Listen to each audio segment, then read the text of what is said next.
Talks of David Solomon, podcasts on topics ranging from Jewish history and the Bible to Jewish mysticism, philosophy and thought. To find out about David's talks, books and more, visit davidsolomon.online. And now, here's the lecture. Dear listeners, this podcast episode contains a few moments of sound interference. We apologize for any inconvenience this may cause and hope you still enjoy the talk. Tonight we're going to talk about in a way, part of it is a continuation of what we spoke about last week, but it's only one level of continuation. So I will at some point briefly make reference to some of the concepts we discussed last week, which were very, very esoteric and spiritual and intellectual and all of those things. And I appreciate that, and I know that it's not everyone that is going to be able to digest them easily. But tonight we're talking about a bit more down-to-earth stuff, and stuff that has, if we can understand some of the things we talk about, then it gives us possibly an even greater understanding into today's Jewish world in a number of ways. Because what happened was, I don't know if you heard about it, but there was this thing called the 18th century. And in the 18th century, lots of things got churned up. And a lot of stuff came up, and really, our world today, if you want to understand it, all of the major movements and factions and groups and directions within the Jewish world really have their genesis in the 18th century. That is even true, I don't know, some of you are sitting there going, oh, what about this, what about that? But that is even true of, to some extent, Zionism as well. But certainly in an ideological and intellectual and spiritual framework, the 18th century really gives us the genesis of what we're looking at in the Jewish world today. And naturally, one of the big and most fascinating phenomena of the Jewish world today is the Chassidic world and Chassidism in general. And so the first thing I want us to understand before we plunge into the 18th century, we plunge out of the 18th century like a hot bath in a cold pool.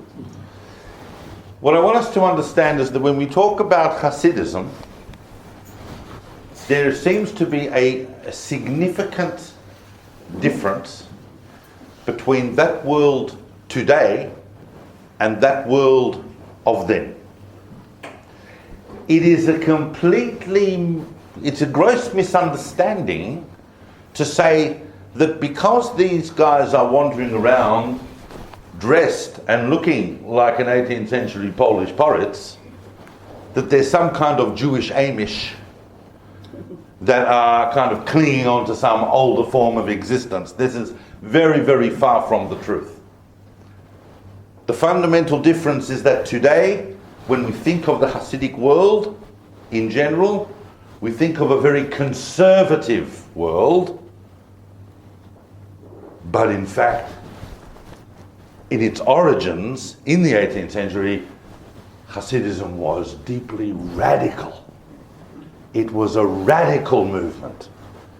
And it was so radical that it caused tremendous widespread outcry and splittings right around the Jewish world.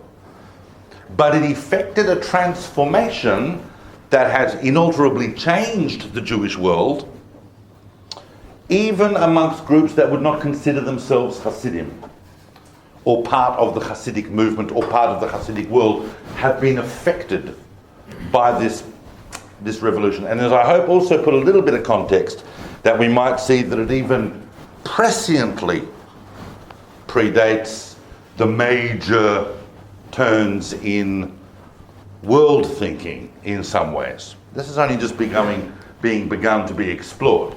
But whereas in philosophy I talked about how Jews are always reacting to influences and ideas, in the 18th century we're originating ideas that the world is still reacting to.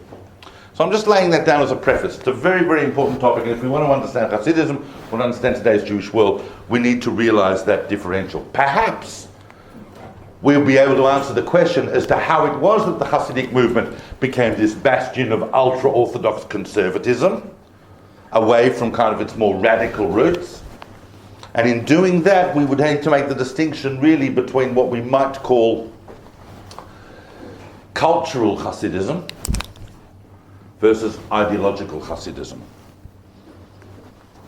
I meet many people in my travels who would consider themselves Chassidim, who have very different outlooks from other people who consider themselves Chassidim. This is a very, very complex world, and we can only understand it by going back to its origin. So I'm going to take us, I know it's talk on Chassidism generally, but we're going to plunge right now back into the 18th century. Yeah, because unless we understand the 18th century a little bit, some of you have heard me talk about the 18th century before, you know that I've basically lived there for many years. And if we want to understand this at all, we need to just be aware of what that world is. And what is that world? What's going on in the 18th century? In brevitas, because we only have a couple of minutes. A lot. When we open the 18th century even, we can see a lot's happening. I need to be very careful. I know I can get distracted. I can go off and we can talk about it a lot. So I'm just going to give you one historical picture. You know that history is not this great big monolithic entity, some big globulous academic study called history.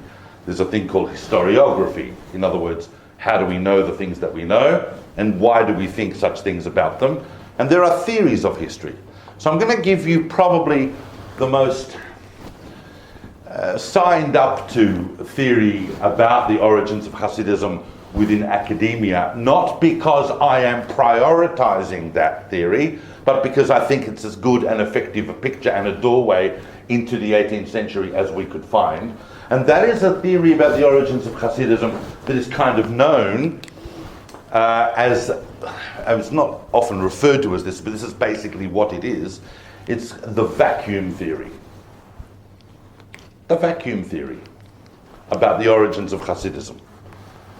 That Chassidism somehow arose because a vacuum had been created in Jewish spiritual discourse and in Jewish spiritual leadership and direction. And it's worth exploring that for a few minutes to understand what that means, because even if it's an adequate explanation or not, it's worth us being aware of it, and it allows us to talk about the things going on. A vacuum of what? What was going on? Well,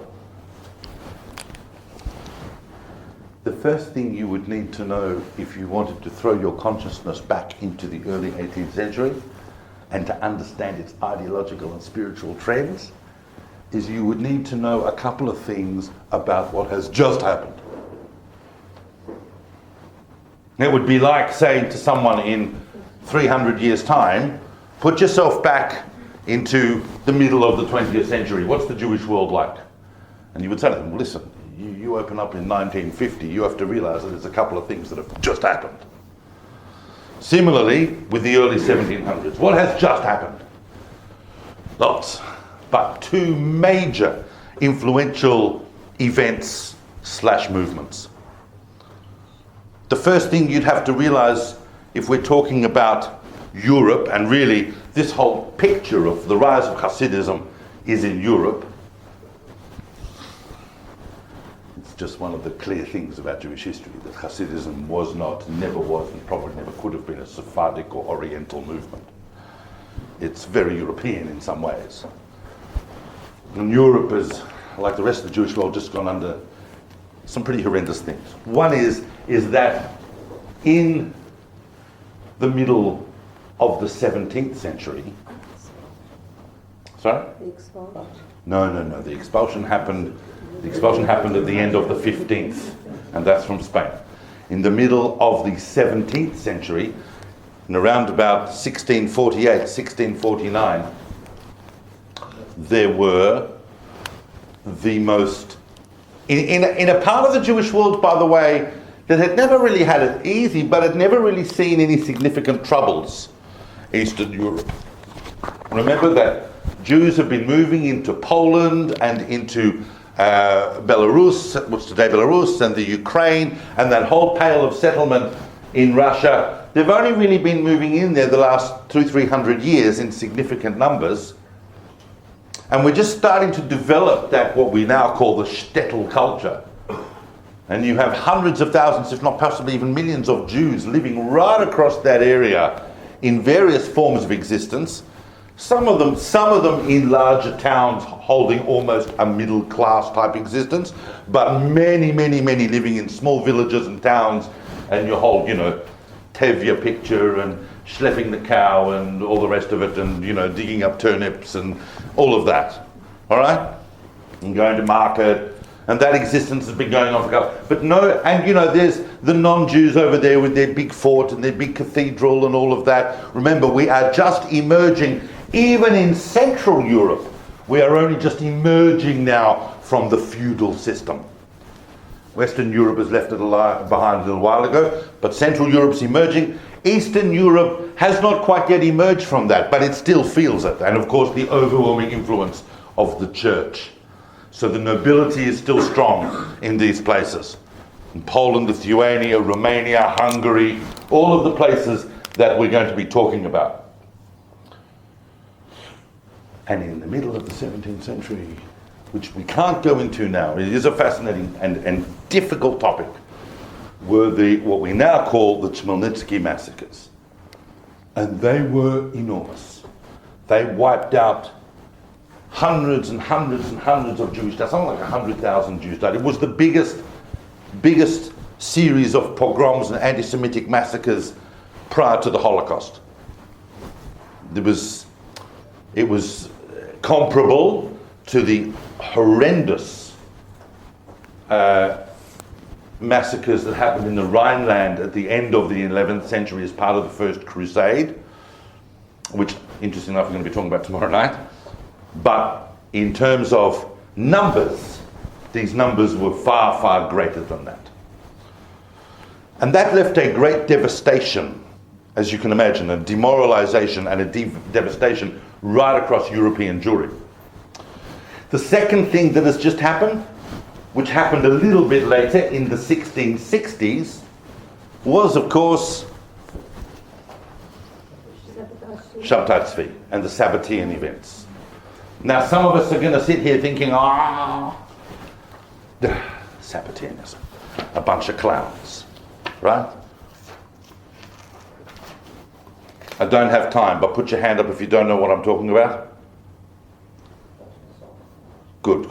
Massive messianic movement with a dude called Shabtai Tzvi at the head, inflamed the entire Jewish world between about 1664 and 1666.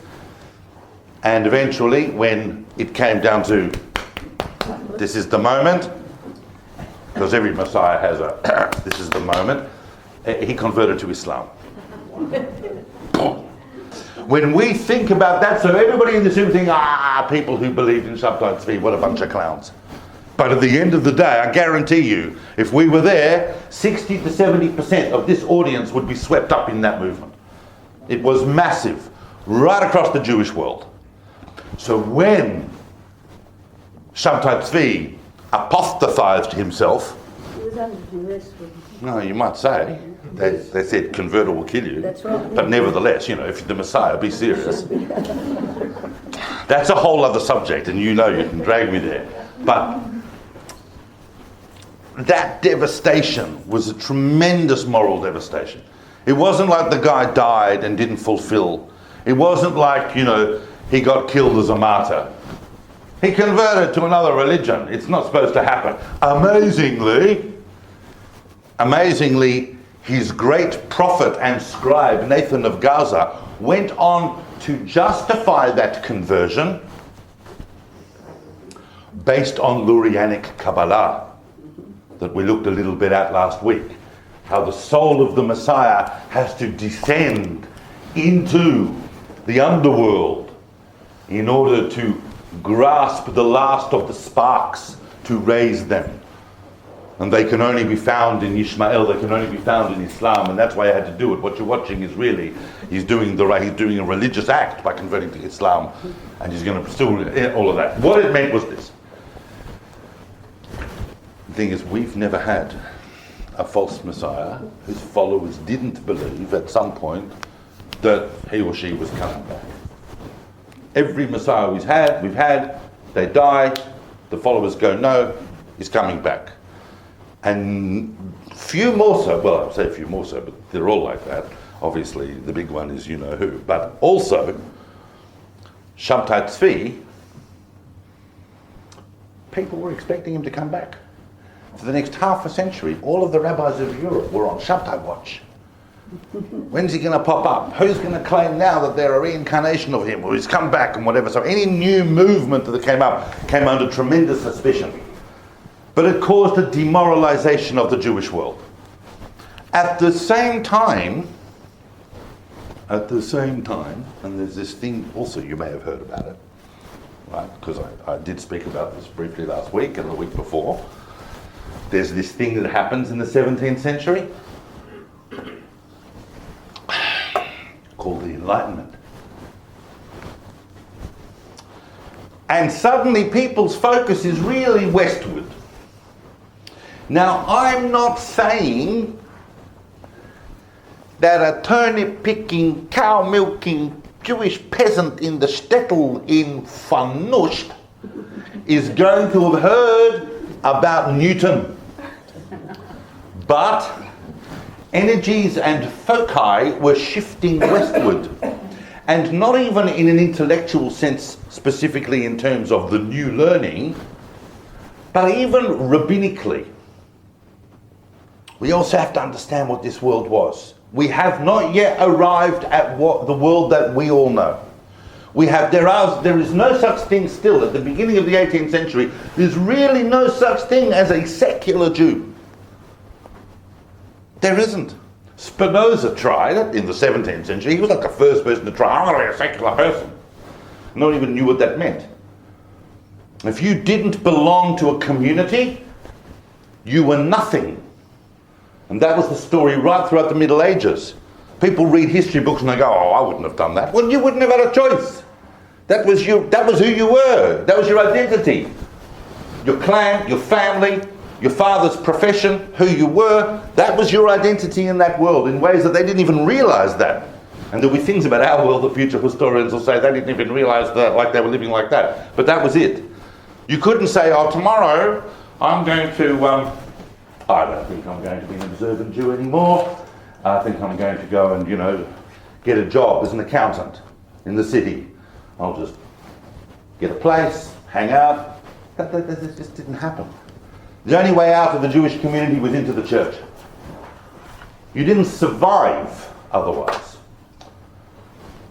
Now, in fact, the authorities of any country didn't even recognize you as an individual, except as a Jew, part of a particular community.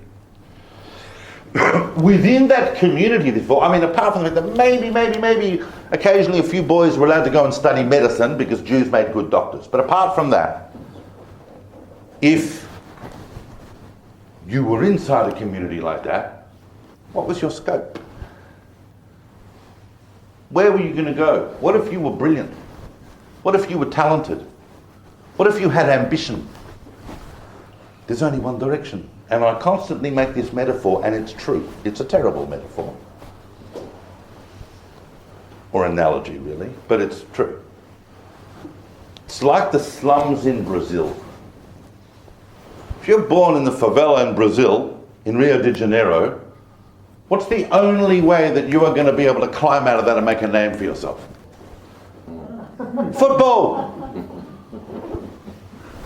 If you can make a name for yourself, even playing in the slums, and then eventually you get to join a club, blah, blah, blah, blah, blah. By the time you're 20, you could be playing for Brazil, be an international superstar, earning millions.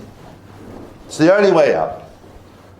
You can imagine what the schools are like in those slums. You're hardly going to get a high-grade education and get to university and so on. So that's the way to do it. In the shtetl, everybody was eking out their existence, but there was one area where if you excelled, you could shoot right to the top, however lowly your origins.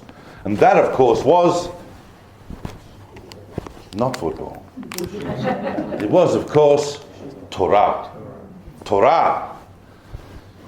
And as I constantly say, if you throw a stone in the 18th century, it will land on a genius or a machlokas or a dispute. you rise, if you're very, very clever, so there was a whole hierarchy. If you're the most brilliant kid in your family, you'll be sent to that particular place to learn by another teacher. If you're too brilliant for him, you'll be sent further up the intellectual food chain. Eventually, you'll come to the attention of great rabbis and scholars themselves, and they'll hothouse you and you'll go further.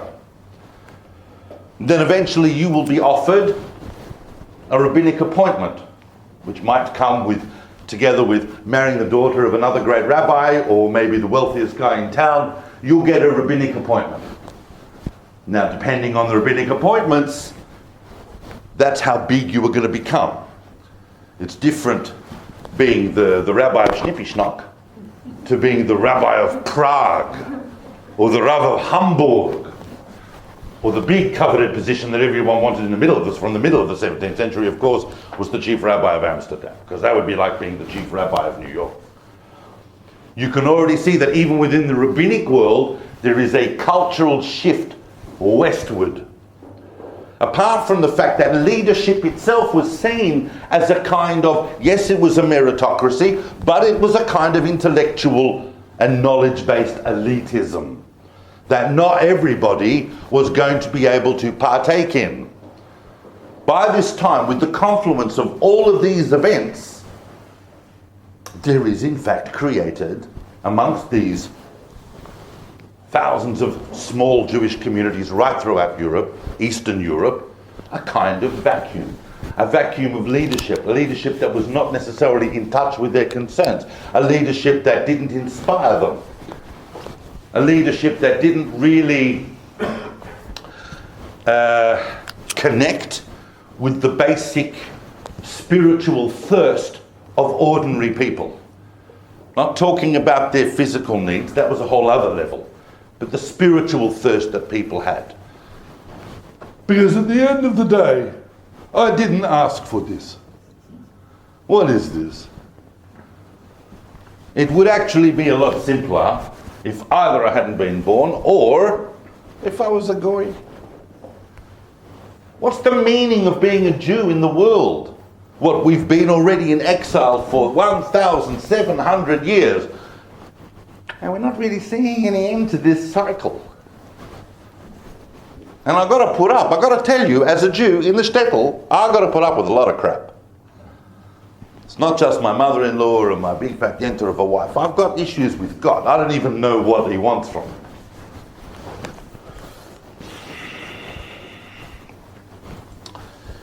Now, this level of alienation created some pretty strange effects.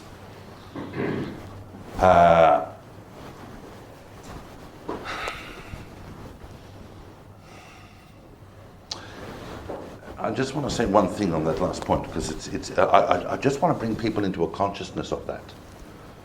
This is not like today. We can't access that consciousness today. Why can we not access that consciousness today? Not just because we live in comfortable homes in Caulfield or whatever. Why is no one today able to access that consciousness? No one in the Jewish world.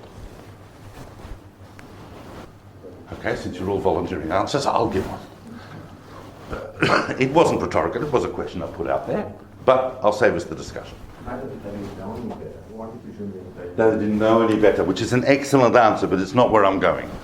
Because they knew a lot better than we do about some things, and we know a lot less than they do about other things.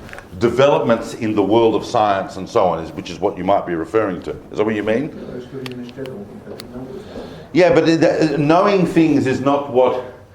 Knowing things intellectually is not going to affect... In fact, if anything, it's going to exacerbate. Or not knowing things. I'll tell you where I'm going with this. Being able to change your economic status and social... Well, that's one thing which I think links in with what you were saying. The ability to actually escape that by your own volition. But that revolution hasn't happened. I'm talking about something else. We cannot access the consciousness of people who lived before around about...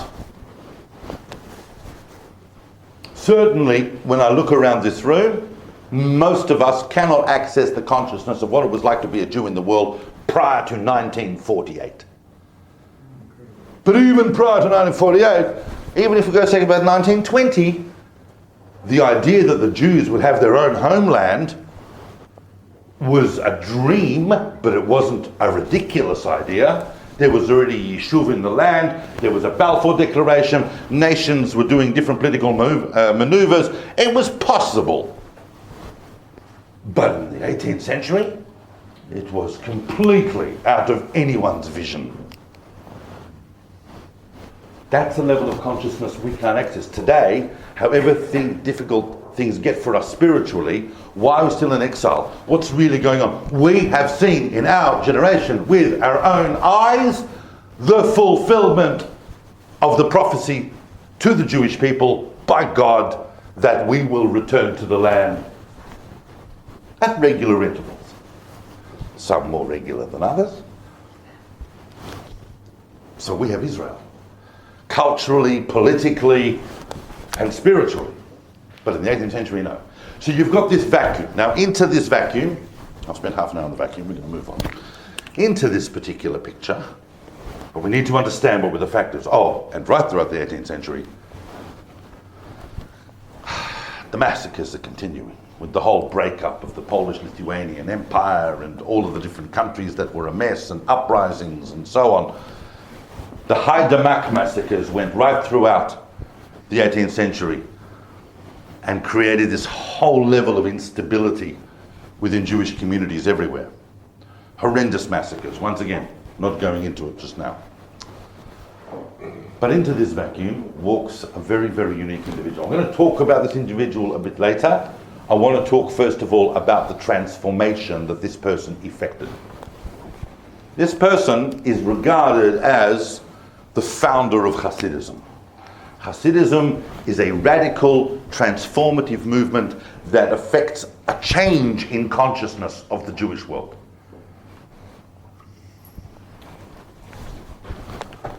Before I write this person's name on the board, which you all know, I'm going to just say one thing also that's happening, because I talked about all the difficult circumstances. But there is one thing that has been spreading. There's one thing that has been spreading. Slowly and bit by bit. And that is the very, very unique but remarkable changes in spiritual consciousness and in our understanding of God in a more mystical way that had emerged from Sfat of the 16th century. The whole Lurianic shift that I spoke about last week. Bit by bit, those ideas are disseminating. Learning Kabbalah is still a very private affair for many individuals, but it is disseminating, and there are itinerant mystics who are wandering around amongst these places and are sharing their own particular views with people, even after the Sabbatean events, where it became dangerous to be a mystic, and even dangerous to say you'd studied Kabbalah, because people associated that with all sorts of madnesses and false messiahs and all sorts of, they thought that, and it didn't bring them any favors from anyone outside the Jewish community. But there were itinerant mystics. But into this particular vacuum of the first half of the 18th century in Eastern Europe walks Israel ben Eliezer, known as the Baal Shem Tov.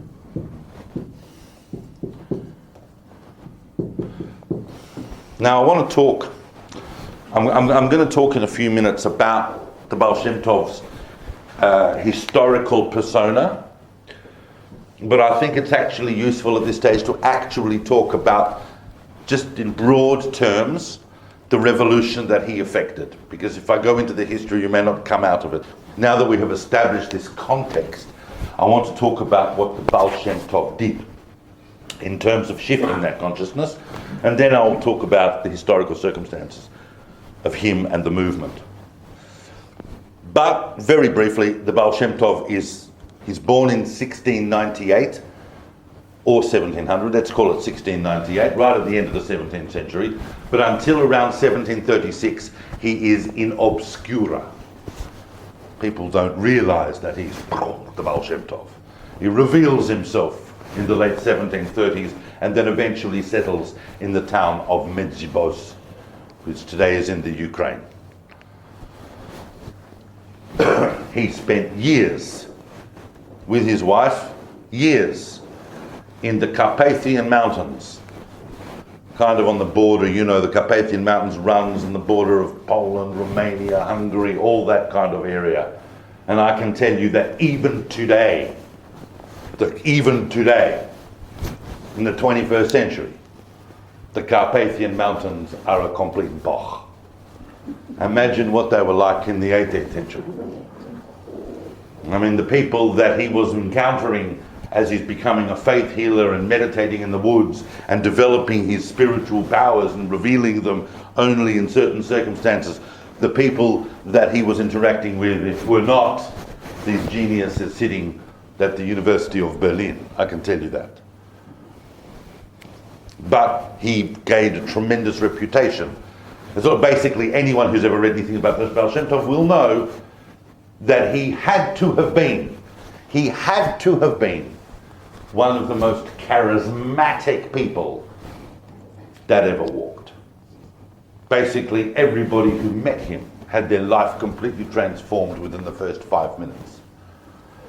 He left an indelible impression on he never wrote anything down, of course, none of these dudes do. But he left this phenomenal impression and started this movement that is still changing the world today. What did the Baal Shem Tov do? So I want to pick 3 features of what the original Chassidic movement was trying to introduce and change. There are more, there's another half a dozen or so I can discuss at the end, but I want to talk now about what I've isolated as the 3 main ones. When Chassidism comes up at those dinner parties, you need to know what are the 3 essential points of Chassidism and what was introduced there. So the first thing really, and many scholars have pored over Chassidism to try and work out how can we define it, what can we say is its essential point, what's its main thing. If we had to pick of the 3, and I'm isolating 3 is difficult, but of those 3, the first one I would say, which really almost encompasses the others,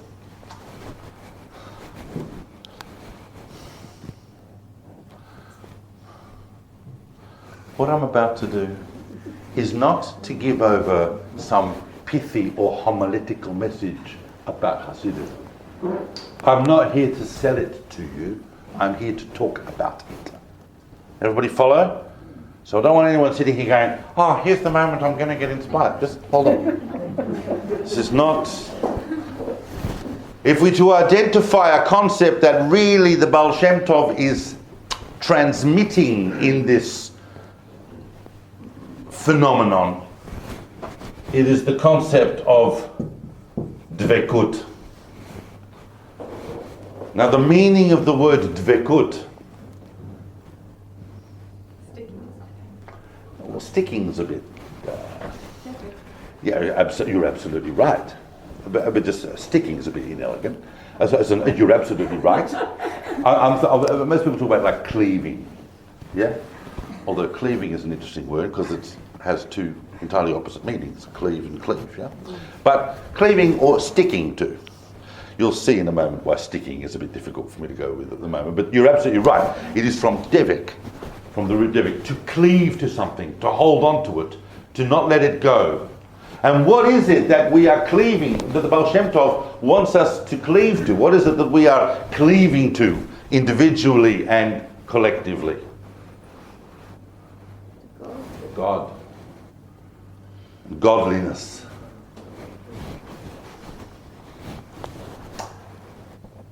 What we understood from the Ari, and there are various connections that we can make, if this lecture was 50 hours long, we would make them, between the way that Kabbalistic concepts that emerged from Tzfat evolved into this existential shift about actually individual consciousness, but it is the realization that God is not up there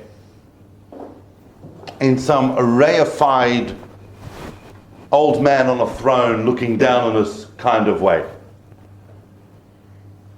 God It is true, created the world, and God surrounds the world, encompasses the world, but God is also immanent in the world. God is here. And I can have an experience of God at every single moment of my conscious life.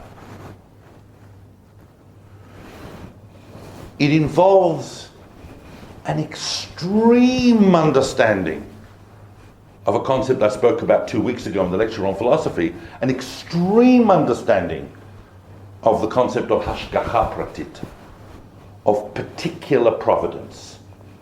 Every single thing that happens, not only is every single thing I think a manifestation of the divine, but everything that happens because it's divinely ordained.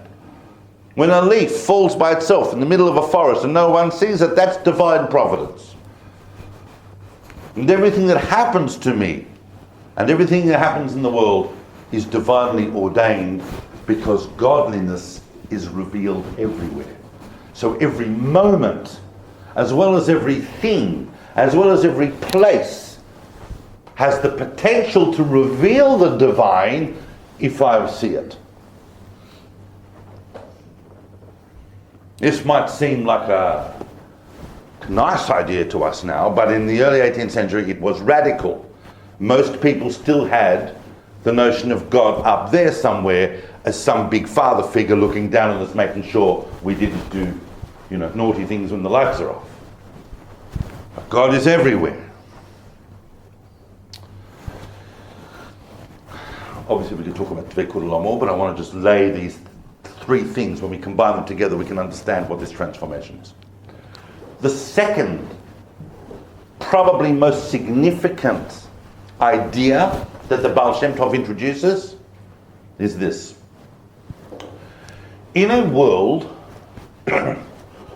which has for a long time emphasized the importance of knowing, once again, I come back to that shift that Kreskas had made between knowing and love. But if the world of Jewish spirituality has emphasized for a long time the value, importance, significance of Torah learning and of intellectual attainments, it had become, over time, developed this concept that scholars called rabbinism or Talmudism, where in fact your spiritual progress was measured by how much Talmud you knew, how much you had learnt, how much you could recite. In some parts of the Jewish world this is even still the case.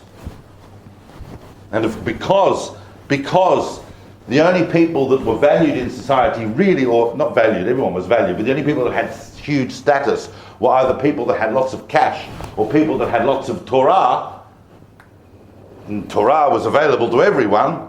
Therefore, on the surface, it's a meritocracy. And if you want to do it. But that left a lot of people alienated. Imagine if you were being told by your rabbinic leadership, you have to do things, but you've got no status because you don't know enough. All right? And we're the only ones that know enough, so we're the only ones really that can control your life and tell you what to do. And not only that, not only in Talmudic or halachic or legalistic senses, but even as Kabbalists. The whole redemption of the world is going to happen when some Kabbalist does some fancy trick, and boom, the end will come and the Messiah will come.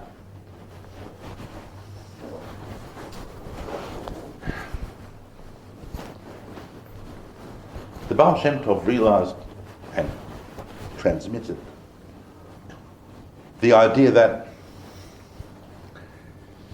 there is, however, one major area of spirituality where all people are equal, regardless of their intellectual attainments. I'm not talking about the soul. Everyone has a pure soul. It's not what I'm referring to.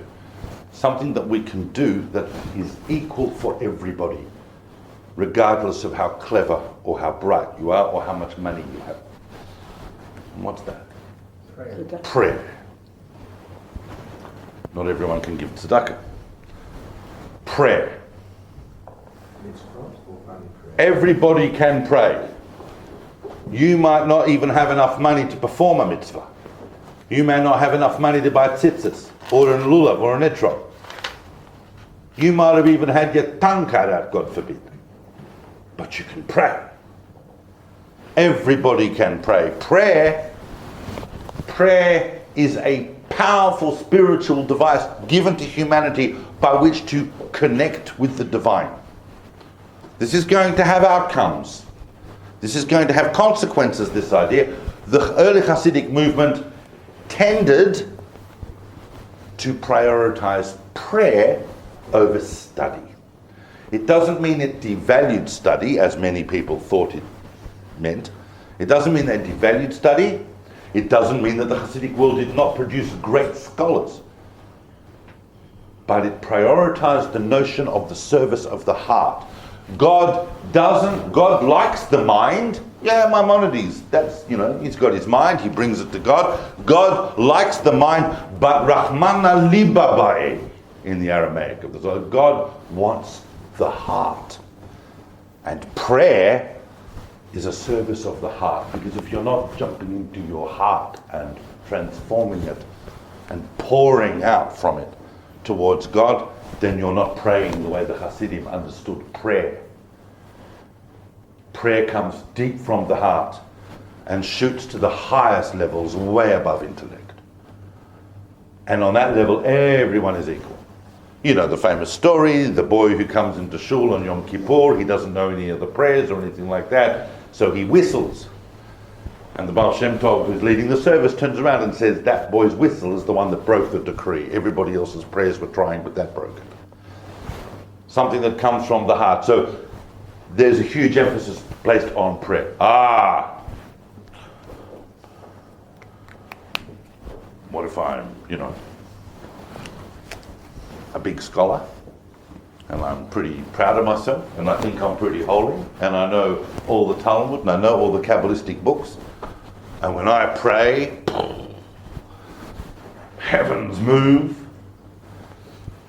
So as part of that whole idea, Chassidism tended, but particularly for the scholars, to emphasize the concept of bitul, the concept of self-annulment. Self-annulment, by the way, of course, is an idea within the Chassidic movement that has tremendous parallels with similar ideas in Eastern spiritual systems. You didn't need to tell your turnip-schlepping peasant in the shtetl to feel bitul. He already felt annulled. But for the scholars, this was important.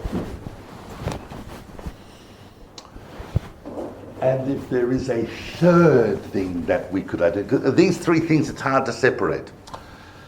I think they're the main things. If there's one thing, one third thing, it is this. That the Baal Shem Tov introduced to Jewish spiritual consciousness, it is the concept of joy. The concept of simcha. To approach life, to approach spiritual discourse, to approach prayer, to approach commandments, to approach everything in this existence that you find yourself in which the divine is immanent, and which you can develop a relationship, a personal relationship with the divine and your heart, but to live in a mode of joy. You might think that you are some verbrochener dude in the shtetl with your turnips and your cow and your 18 kids you have to marry off. But you have to realize how phenomenal it is to be a Jew in the world and to have that spiritual potential. And it doesn't matter if you're living in the finest palace or in the crappiest cardboard box. God is all around you wherever you go. So the circumstances you find yourself in are just particularly for you and your potential. That brings you a great joy, because it is in that particular circumstance made for you that you can find the Creator and that you can outpour your own divine potential with others as well. We're going to talk about that subsequently. So these three things, the concept of dvekut, the prioritization of prayer as a mode of spiritual discourse, It wasn't like the Chassidim didn't learn, and it wasn't like the non-Chassidim didn't pray. But for example, one of the great Chassidic, second, third generation Chassidic leaders that I'll talk about in a moment, Salomon of Liadi, who went on to form the Chabad movement, one of the great genius Elohim of the 20th century, and when he got to about the age of 20, not the 20th century, the 18th century, when he got to about the age of 20, he had to make a decision. Either he was going to go to Vilna to learn with Elijah the Gaon of Vilna, the greatest rabbinic mind in Europe, or he was going to go to Mizrich to learn with the student of the Baal Shem Tov. And he said, I already know how to learn, but no one has told me how to pray. This prayer over learning is a huge reshifting of spiritual discourse.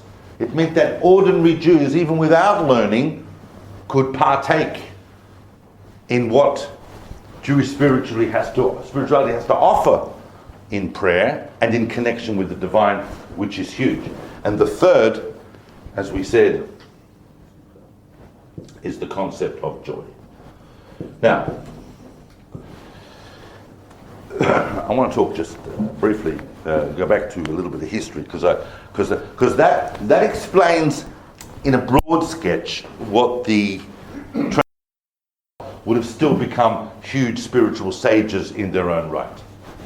There is a group around the Baal Shem Tov. So when the Baal Shem Tov dies in 1760, this movement, which hasn't really extended by this stage too much beyond Moldavia and some of those parts near where, or Podolia, near where the Baal Shem Tov was based, but is about to. There were certain candidates for the leadership of this group. But the candidate that came forward to assume the mantle of the Chassidic movement was actually a very, very different figure from the Baal Shem Tov, and was of course Dov Ber, the Maggid of Mezrich. And the Maggid of Mezrich, whose books are available, you can read the Maggid's works. It's an extremely, in many ways, intellectually radical thinker, but very different from the Baal Shem Tov. The Maggid, of course, emphasized all of the things that we've put on the board so far, but he really brought a kind of intellectual systematization, or not so much even systematization, but an intellectual underpinning to a lot of these concepts. It's also interesting because the Maggid would take Lurianic concepts and turn them into examples, parables that we can understand. Remember last week I spoke about the whole concept of Tzimtzum? Some of you would remember that with discomfort, yeah? And the way that the infinite contracts into itself to create the void, to create the space for creation itself. The Maggid's understanding of Tzimtzum, interestingly enough, is the opposite direction. But in a way, an even higher level of explanation. Because the Maggid uses the example of the way that light has to be contracted and concealed in order to be revealed, is his famous analogy that is used by later Chassidic leaders of the way in which an idea or a body of knowledge is transmitted from a teacher to a pupil. The teacher cannot reveal to the pupil everything about it, because the pupil will simply not be able, the student will not be able to cope, will not be able to contain the information, has nothing by which to reference it or categorize it in any way. The teacher must therefore contract the knowledge so that everything that he or she transmits to the student contains the essence of what's being transmitted. It doesn't conflict with it, but the full picture is only gradually revealed. This was the Maggid's amazing mashal for not only the concept of Tzimtzum, but the concept of Hishtalshalut, the concept of development of worlds, and so on. So already he is dealing but with very, very deep mystical ideas, but giving them over in a way which underpins these kind of essential points. But by the time we get to the Maggid, which is kind of what we call second generation Chassidism, already around the Maggid there is a circle of different Chassidic masters in their own right who are developing their own approaches. Together with the Maggid around the Baal Shem Tov was Yaakov Yosef of Polnoi, who was another candidate for the leadership, but he ended up actually writing the first Chassidic books. But the Maggid had around him an astonishing array of individuals, each of went on not only to become great in their own right, but many of whom formed entire dynasties of Chassidic leadership. We can only talk about three. I'm only going to mention three. Rabbi Yitzchak of Berditchev is famously known as the great defender of Israel, the great lover of Israel. His emphasis on the concept of Ahavat Israel is a direct outcome of the combination between the idea of the immanence of the divine in everything and the fact that the sparks of the divine are embedded in that reality. Not just, when I say the sparks of the divine, the sparks of the essential infinite. Almost like the uniqueness of God, because everything is divine at a level, but within reality are sparks of infinite essence. And every single soul is a spark of infinite essence.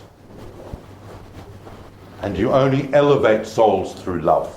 Great, and that famous, that famous story about Levi Yitzchak Berditchev, probably the most famous story about him, that he's walking with his students. I'm going to talk about the concept of story in a moment, how important that is in the Chassidic world. But he's going, moving along with his students, and they see a Jew who is greasing his wagon wheel while he's praying, right? He's busy, he's got his talis and tefillin on, he's praying because he has to do the morning prayer, but he's also got to get out and schlep the turnips to market, so he's greasing his wagon wheel, and the Hasidim go, what a shaka, right? Couldn't even take 5 minutes to pray. He's got to pray while he's got to wax his wagon wheel, grease his wagon wheel while he's doing it.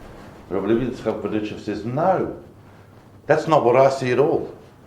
I see a Jew greasing his wagon wheel who is so immersed in God that he's praying while he's doing it. This shift in perspective is very, very famous in terms of Rabbi Yitzchak Berditchev. So I'm writing his name on the board. We don't have time to go into it, but I'm mentioning him because those of you interested in the early Chassidic thought, and you can read a book like Kedushat Levi, which I'm not entirely sure has been translated, maybe it has, is an astonishing commentary on the Torah according to these ideas. All right. Number two, and this is not in importance, this is simply because I'm listing three of the first few decades that go on to still affect the Jewish world today. You would have to talk about Rabbi Shneur Zalman of Liadi, or as otherwise known, the Alter Rebbe, the first Chassidic leader of Chabad, the first leader of the Chassidic group that goes on to become known as Chabad, and also known as the Baal Tanya after his famous work, the Tanya, that I'm sure since we're all sitting here in a Chabad house, at some point we would have heard of, and ideally at some point have read. The Tanya is a work that is regarded as part of the universal canon of world spiritual literature. It is one of the great, great, great texts to have emerged from the late 18th, early 19th century. Shneur Zalman of Liadi is born in 1745. Areas of Lower Eastern Europe. He comes from Lithuania. And Lithuania, of course, was the core center of the anti-Chassidic movement and the big center of Talmudism and a Judaism that wasn't going to suffer these kinds of radical cults. Because the Chassidim, the first few decades, they really set themselves apart. It wasn't they thought, oh, we've got these great ideas, let's run around and share them. They wanted that, but they set themselves up in their own particular unique cultural path. They changed their prayer services. They changed their mode of ritual slaughtering. They created new shuls in which they prayed with each other. They changed some of their customs. They did a number of things that caused the big rabbis in Europe to get very, very suspicious and scared about what was happening. They didn't think this needed to be happening in Europe. And of course, it ended up being the greatest dispute in the Jewish community of Europe in the 18th century. It didn't just split communities, it split families. But Shneur Zalman of Liadi came from Lithuania. But he went and studied by the Maggid and became the first generation leader of one of the most remarkable religious and spiritual movements in the world of the last couple of centuries, the whole concept of Chabad, which, without leaving behind the essential existential messages of the Baal Shem Tov, nevertheless seeks to contain them within a meditative intellectual framework. At the end of the day, the intellectual faculties control the emotions and channel towards an understanding of the immanence of the divine in prayer as your essential service, but ultimately taking that out into the world to reveal divine in the world. The third, but you have to understand, that's not a summary of Chabad. Chabad is a gesquillion books and papers and essays and discourses over the last couple of centuries. And the third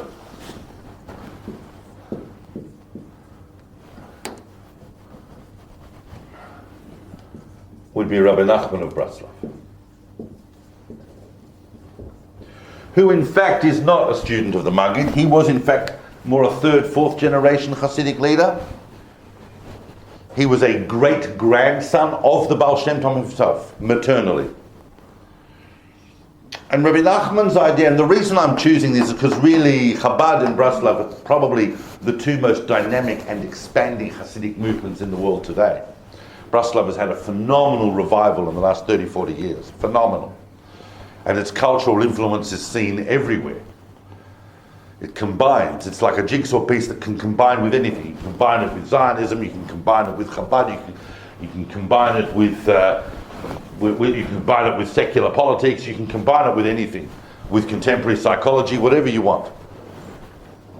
And Rabbi Nachman's basic idea, which once again emerges from the immanence of the divine and your uniqueness in the world, and your concept of joy, your approach of joy, is basically to have an ongoing, constant conversation with God, out loud, in words, talking to God and saying, God, you. To actually talk to God as though God is there, which ultimately God, if you talk, remember that we got crystallization of that idea in Buber, we talked about in philosophy, the idea of ich und du, I and thou, as a second person relationship with God. But Reb Nachman was very, very big on meditation through dialogue.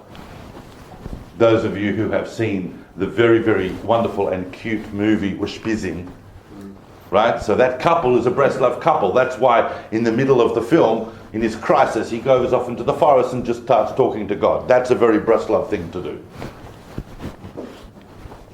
These three individuals are only three, however, amongst a plethora of different Chassidic approaches and emphases. From the third and fourth generation onwards, we start to see the creation of dynasties as spiritual leadership was passed down, not necessarily to the most spiritual student, but to the next generation within the previous Rebbe's family. They actually became dynasties. By now, some of these dynasties, have got their hands on different real estate and other assets. It's not so simple just to open the whole thing up.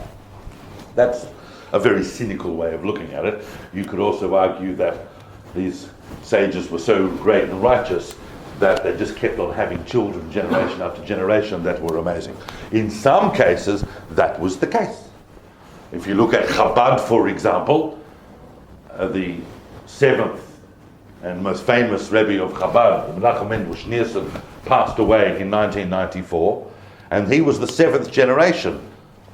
And every single Chabad Rebbe of every generation was phenomenal in their own right.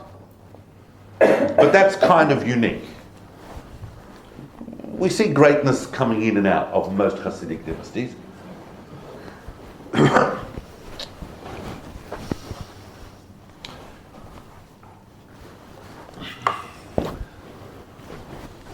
And the reason Chassidism became conservative and small c conservative, not big conservative, and ultra-orthodox has got not so much to do with anything that was happening inside Chassidic thought itself,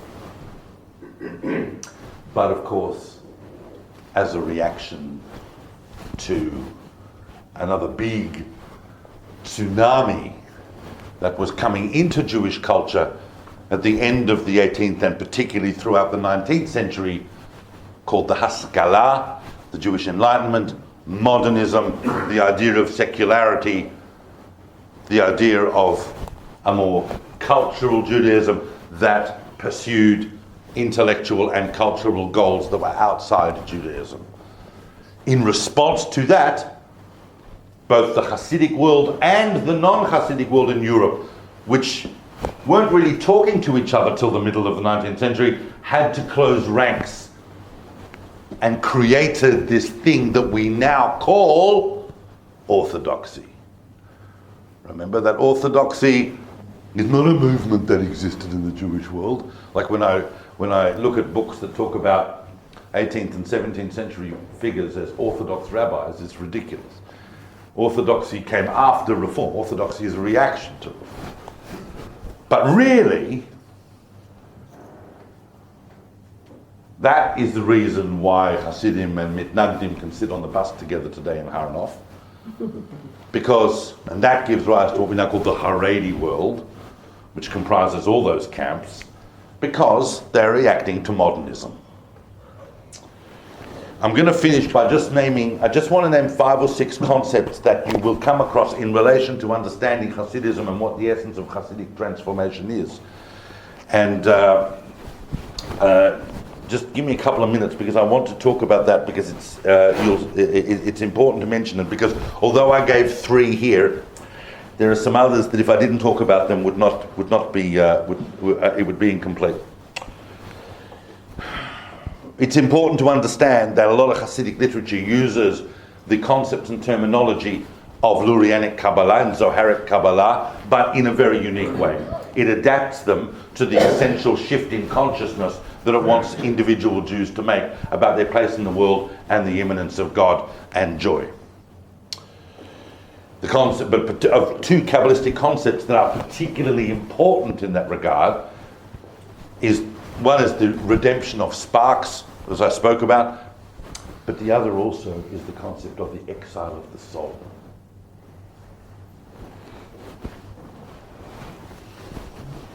This is a big idea that is mentioned in earlier Kabbalistic books, but is really brought out by the Hasidic world, who wanted their adherents to understand that their reality in this world is a reflection of a cosmic reality. You are in exile in this world the way in order to help you understand how your soul is in exile in the body and yearns to return to its source.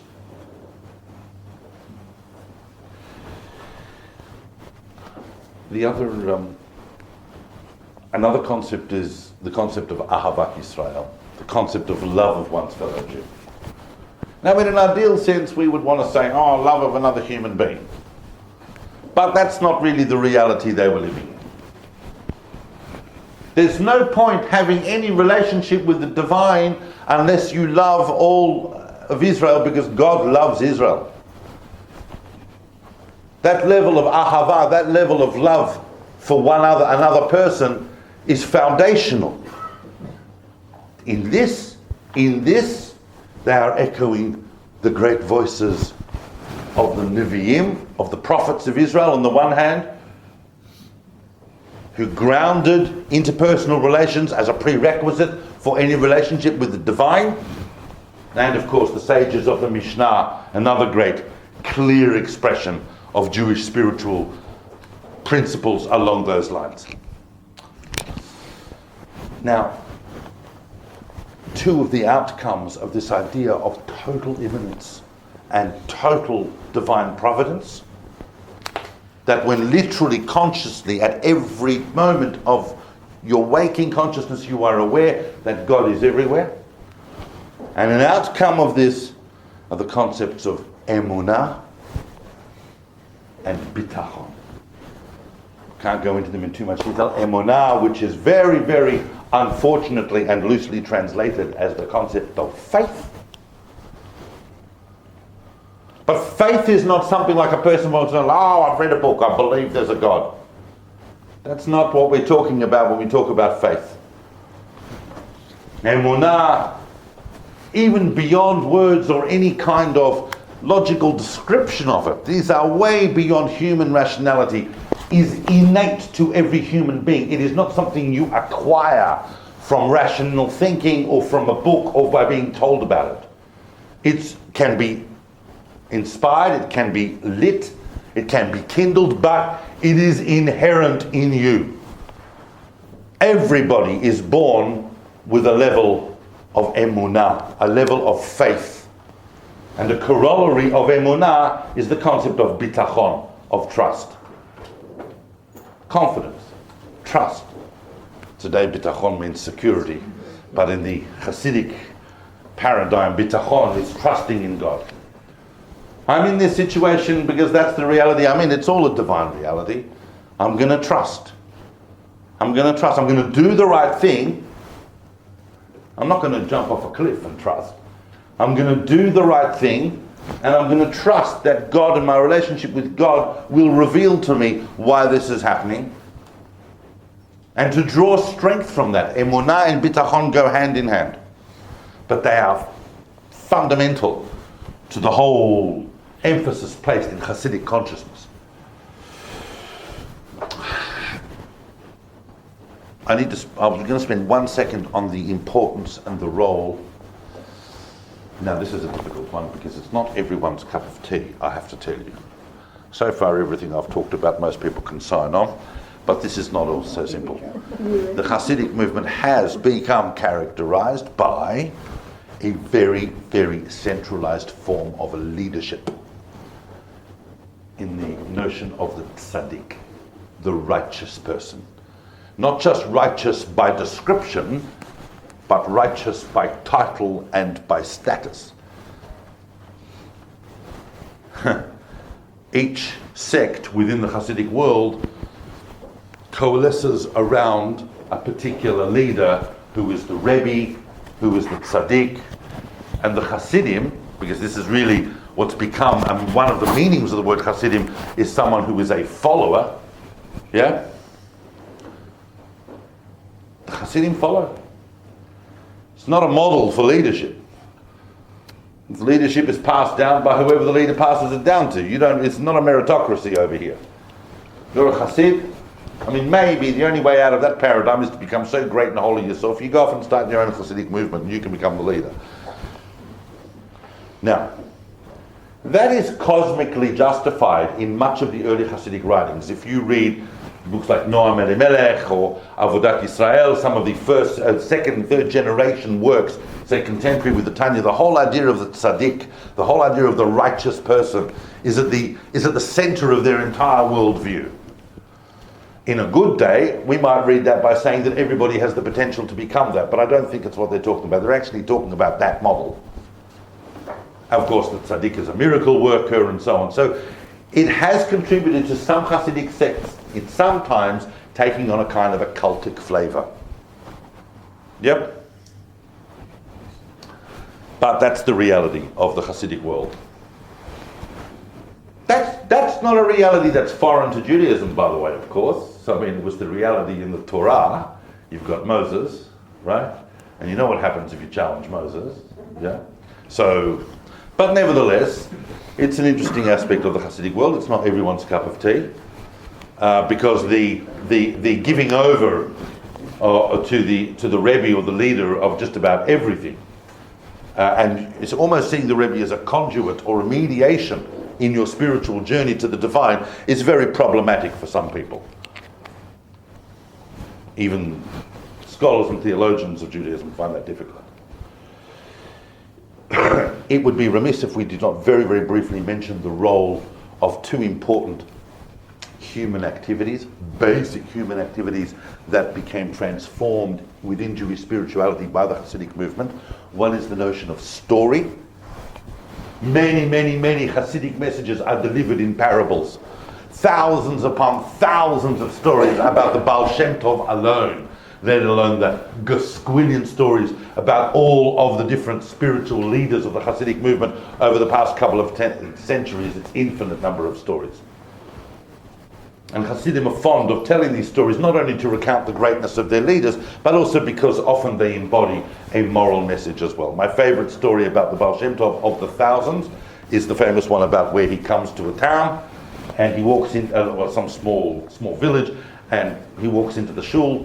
Probably came in from the next town, he's wandering around from the field, comes into the shul, and the people have finished praying, but there's one guy in the synagogue who's standing there with his siddur, and he's crying because he's confused and he doesn't know where it is. And the Baal Shem Tov goes, "What's your problem?" He goes, "Well, everybody's already prayed and they've all left, but I can't follow the service. I don't know where everything is, and I'm confused, and I really want to pray. I'm standing here with my siddur, but I don't know what's going on." So the Baal Shem Tov takes time. He sits down with him.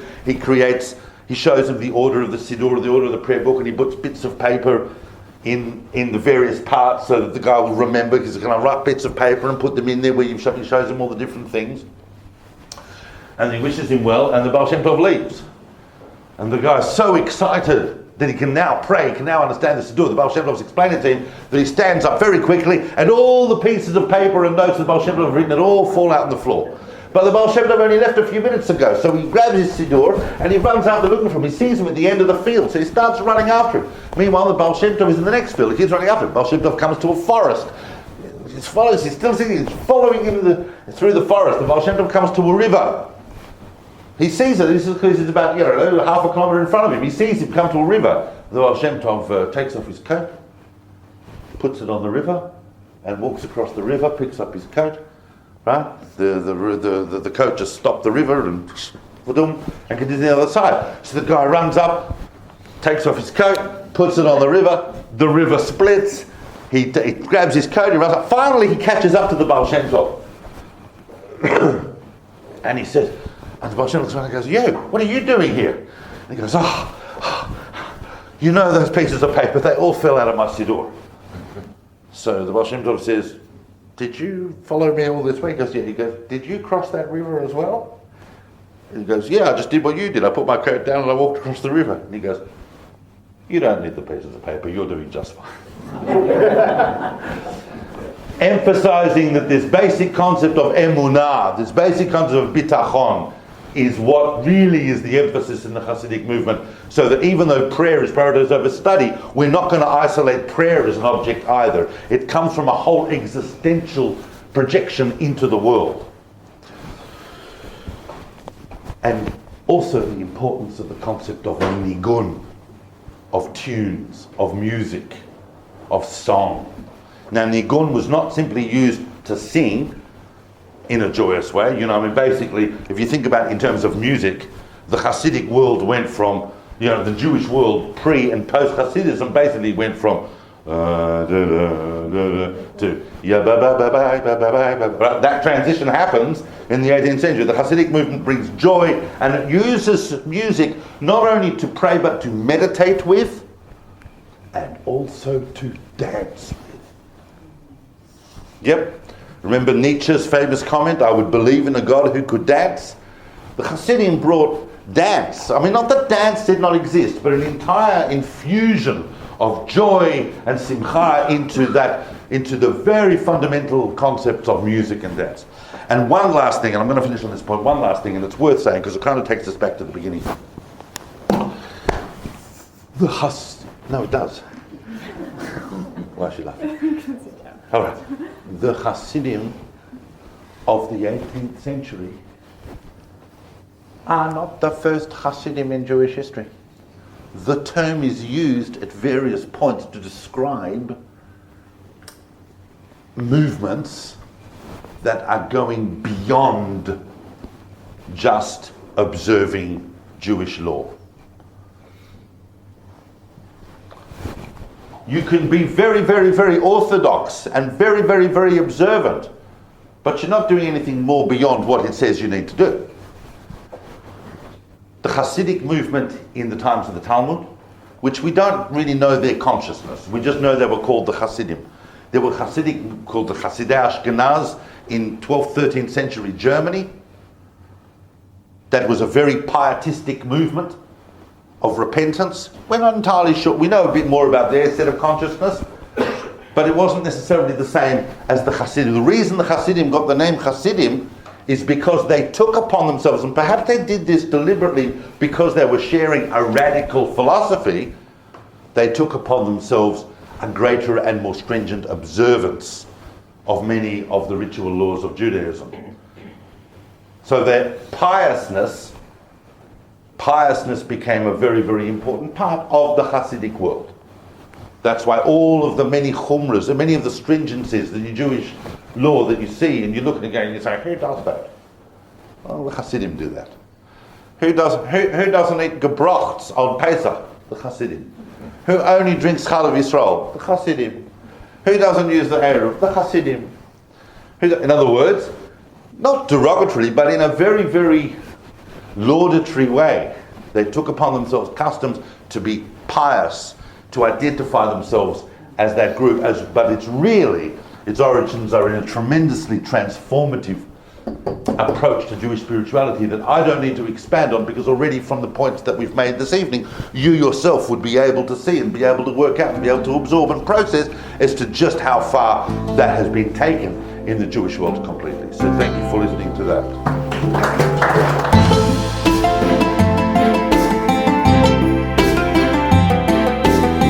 Thank you for listening. To find out more about David Solomon's books, recordings and classes, or to support his work and teachings for just a few dollars a month, visit davidsolomon.online.